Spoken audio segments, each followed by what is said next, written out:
Hello and welcome back to the UCLA Bruins Insider Podcast. I'm your host, Andrew Ferguson, writer for UCLA on SI. Today we're going to be taking a look at what the best case scenario is for the Bruins this offseason, as well as the worst, if transfers don't go UCLA's way. But before we get started, I want to thank everyone right now who's listening, Apple Music, Spotify, or even YouTube. It all means a lot to me, and I cannot thank you enough. But without further ado, let's get right into it.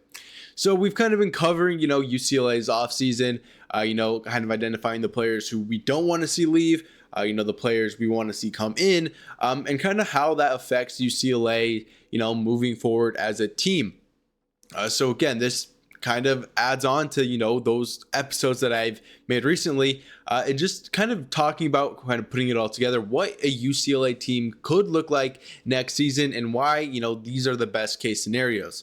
So I'll start off with the worst case scenarios right away. Obviously, this is, the one that you probably don't want to hear the most, but, it's just the reality of, college basketball, UCLA's future, etc.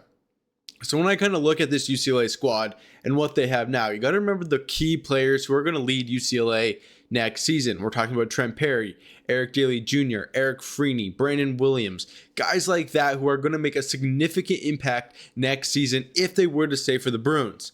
Now, this is where it could get scary. We only know that Eric Freeney has kind of, verbally said that he intends to stay for the Bruins.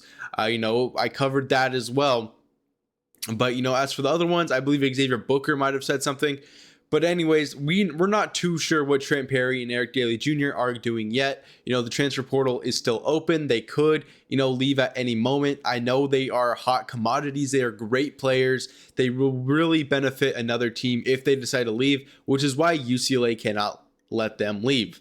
So when I'm kind of looking at what the worst case scenario is, I really see is that the worst case scenario for UCLA is if either Trent Perry or Eric Daly Jr. leaves. I feel like those two players are UCLA's anchors heading into next season. And, what makes them different from, Xavier Booker, Brandon Williams, Eric Freeney, if they were to leave, UCLA could obviously just find another player to kind of replace their skill level. And while those players are good, they definitely have skill sets that make teams good. They are replaceable in some sense. Xavier Booker, obviously he is a 6'11 center or forward who can shoot the ball well. With him gone, obviously UCLA will just find, a similar player, a center, a forward, whoever's going to man that five in the transfer portal. And I think that'll go well for the Bruins overall. I've always said it that UCLA needs to find, a center next season or, in the near future. I mean, we had Mara last year. I would have really liked if he was on UCLA this year. Just because UCLA was that desperate to have a center, a high rebounding guy who's physical in the paint, who's not scared to draw a foul. So again, that, skill set is semi-replaceable. We know Booker's not the best on defense. So again, not really focused on Booker here for UCLA's worst case scenario. But when you look at Trent Perry and Eric Daly Jr. leaving, that's when it gets really serious. For example, we know Trent Perry is good. He has, started this season off on the bench. Now he's a starter, third best scorer for UCLA. He showed up when Donovan Dent was out. We saw his 15.9 assist game against Purdue. Kind of just highlighting, how impactful of a point guard he could be if it is his team. He is, like I said, he's going to be the heartbeat of the Bruins next season. But if he decides to leave, UCLA really does not have anyone to fall back on. And because of that, we could see, less transfers come in. I kind of touched on this last episode where I said that, the image that UCLA currently holds is fine. It's a good, location for, recruits to come on over. But without Trent Perry, a talented guard who is great at playmaking and scoring by himself, a forward who's kind of looking into UCLA, not having Perry there to kind of help him become his best, that is going to deter him and he's going to go to some other school. So again, same thing for Eric Daly Jr. Now, not as severe because we know how impactful the point guard position is in, player development for other players, not just himself, but just like increasing, other teams or other players' production is just as important. But on Eric Daly's case, we know he's going to be a great scorer for UCLA. We know he's not known for his playmaking nor his rebounding, even though he led UCLA in rebounding. He had 5.8. But we're going to see those numbers go up next season, especially if he plays for UCLA. He's going to be used to that system. which that kind of makes me believe, senior season, you don't want a fresh start necessarily. You're going to get minutes at UCLA. It's a great franchise, whatever. Those are reasons to stay, but to leave, I mean, it's the same thing.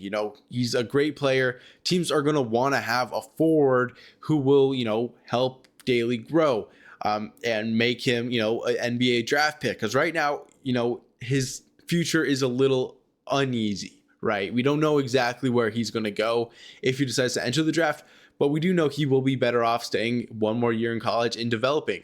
And again, if he doesn't think that UCLA is that fit for him, and he doesn't think there's going to be success out of Westwood, he could definitely inquire about another team. And that is definitely a scary thought.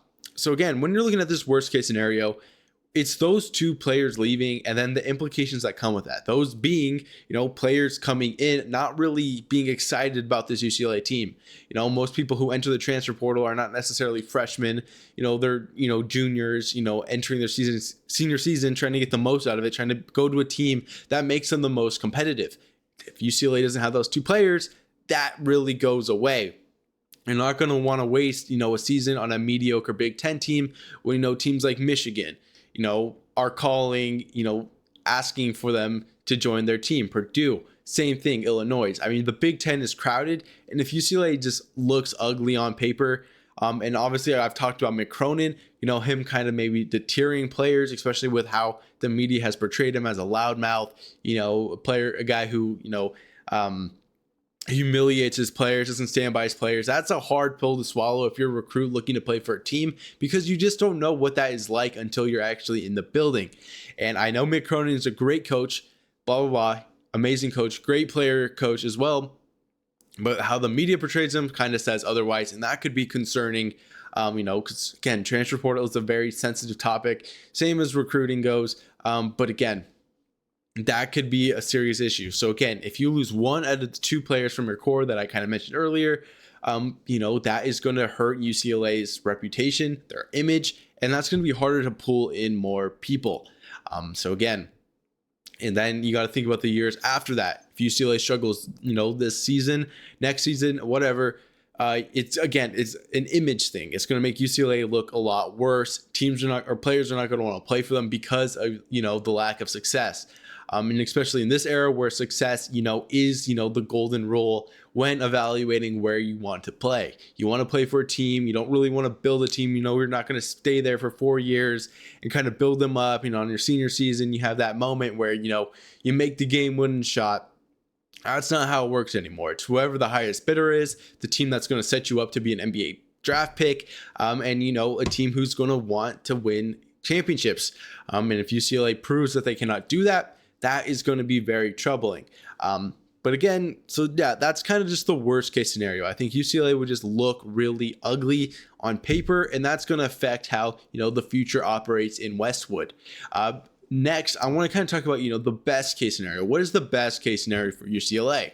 I think obviously this is obvious. Again, I think just keeping that core together, really not losing many players, keeping Perry, keeping Daly, keeping Booker, Brandon Williams, Freeney, all those really impactful players who will make a difference next season.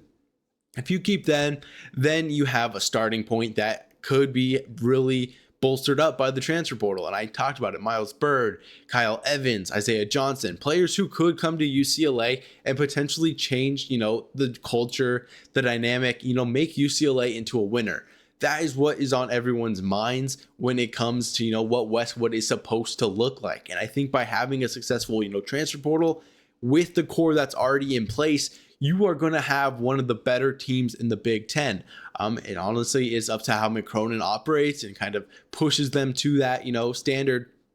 But either way, I think if you keep the core and you bring in, the transfers I just named, or even just one or two of them, I think UCLA is in a much better spot. They have a good next season. Next season could be a rebuilding year, kind of, backpacking off of what the worst case scenario is, right? If they lose their players, it's going to be a rebuilding year. And I know people don't like to hear that, but that's just going to be the matter of the fact.